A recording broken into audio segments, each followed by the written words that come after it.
I'm the co-founder of Carambla. And Carambla, we actually just celebrated our first year of existence, let's say. And though I'm wondering, although I'm not going to talk about Carambla itself, who in the audience didn't know Carambla before this event? Could you please raise your hand? All right. So I'll just take 20 seconds to introduce what it actually is. We built a smartphone application for people, drivers, often going to cities and events and having issues to find a good parking lot for their car. We find them available parking spaces on the application, and also the payments go through the app. So it's basically a complete solution for people having a lot of parking pains. That's basically Carambla, and then the rest of my talk is indeed going to go about my learnings in the last year. If you have any comments, please tweet at me. I have my personal Twitter name up there, Nicolas Kint, and you can also tweet at Carambla if you would like to. So I'd like to start with actually introducing a book which came out this summer, written by Frederik de Meyer. It's called Jong Ondernemend Vlaanderen.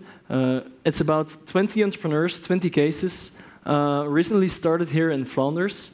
And all the entrepreneurs, basically he took an interview with them and they talked about their experiences. And Frederik's job then was to think, okay, what actually is going on here in Flanders, and is there any line I can draw in it? Interesting to see was that in my case, he gave me a stamp of being a young entrepreneur who's been not focusing on one, for instance, industry-specific topic. No, I'm part of a generation flux, which is actually taking experiences from all over the world, surfing on global trends, and trying to make something happen in the world, trying to make small things happen in the world.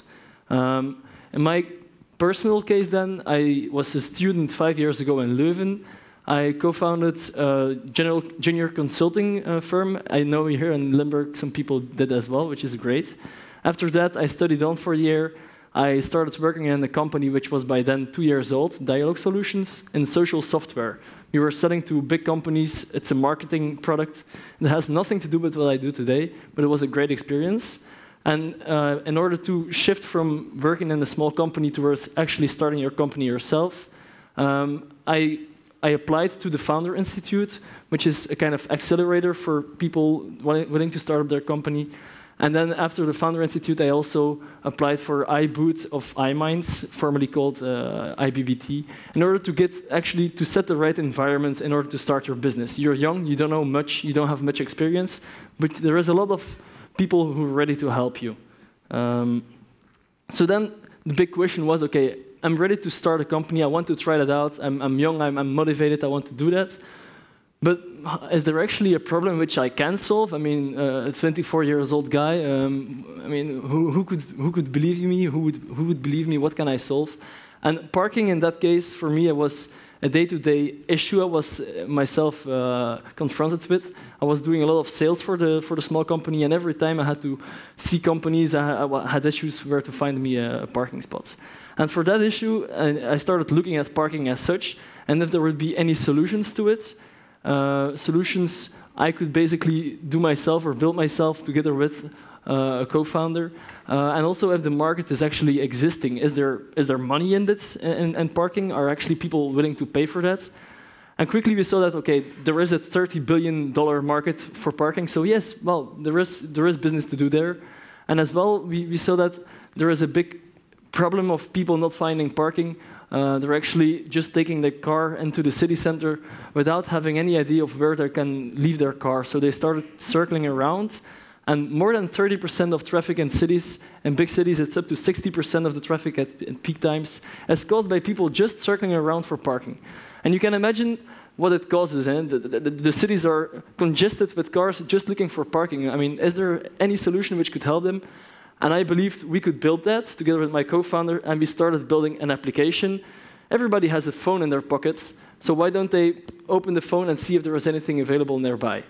So the idea was there. The problem, we kind of identified that it is a big problem, and we actually had a lot of problems ourselves. Take Brussels, take Antwerp, it's a hell of parking there. So we started building a product. But then you have to be very, very cautious. Like building a product, it's intensive, it costs a lot of resources, it costs your time. So you need to go as fast as possible, launching something on the market to get the validation. I mean, we thought that it was a good idea to do that, but are there more people willing to use this product or not? So we took 4 months. In my opinion, it was a good 4 months. I think we started in October last year, and we brought it to the market in February to build this product. Together with a technical guy, so my co-founder is a programmer. I'm more of the business guy. We built it, and it came out in February this year. But just before it came out, just before we were ready, we were already teasing a bit towards the media. And suddenly, bang, all over the media, they started talking about 2 guys in Ghent building an app for parking. But we weren't even ready yet. So the media were talking about a great product which could solve everybody's problems. And we were like, whoa, whoa, whoa, whoa, whoa, this is going too fast. But of course, as a starting company, you need to take it. It's a great advantage that people are talking about you. And this actually pushed us. The product was maybe going to come out 2 months later. This pushed us to come out in 2 weeks after the press releases, the story about Carambla, and we had our product on the market. And immediately we had the validation. I mean, given that people start writing about you, at least journalists, and afterwards you get picked up by people indeed registering for the service, you see that we could bring a value to the company, to the people in Belgium. And then after that was done, we thought, okay, well, we made it. It's successful. We have a product on the market. People are interested in using it. But, well, that's not as easy as that. You see immediately like what is actually your product offer to the people and what it can bring to the people. Our offer was that everybody could find a parking space if they're looking for it on the application. But we didn't have parking spaces yet on the system. So then we had to see, okay, can we build partnerships with companies having parking spaces? Can we go to individuals who can rent out their parking spaces, and so on, and so on, and so on. And that's actually what we're still doing today. We're doing business development towards real estate owners to rent out their parking spaces. So it's really business development, and it's hard and it's intensive, and it's not as easy as just thinking, okay, I have a great idea, I'll launch it, and people like it, and we will make money with it. No, no, no. There is hard work to do. Now, just a couple of learnings. In my opinion, if you want to do a good business, you need to test all the time, measure if it was a good test, and then learn from it. And I don't know if you have the same experience, but I remember when being a 5-year-old child going to the fair fishing these plastic ducks. I always thought, like, maybe it's the big ducks with a lot of points. So I was fishing for the big ducks. And then I was disappointed because these big ducks, they only had small numbers on it. So then I started fishing, let's say, white ducks. And maybe there was a trend in it. Maybe all the white ducks were having a lot of numbers, a lot of value.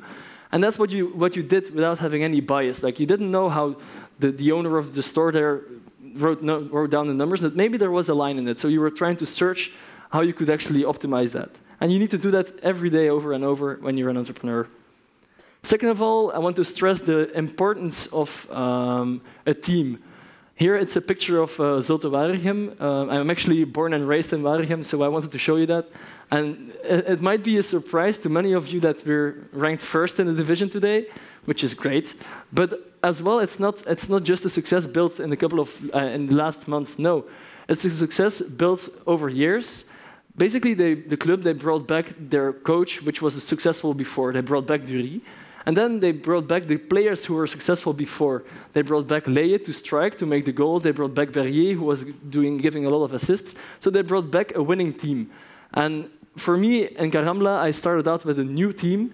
And you feel that it takes time to get everybody on the same line. So if you can work with a team you worked with before, do that. It's very valuable. If you have a team you worked with on the university, if you have a bit of experience together working on projects, it's a very valuable experience. And then to end my talk, I just want to tell you guys, so a lot of people tell you there is a thin line between failure and success. And honestly, I don't really believe in that. I mean, small successes are a success as well.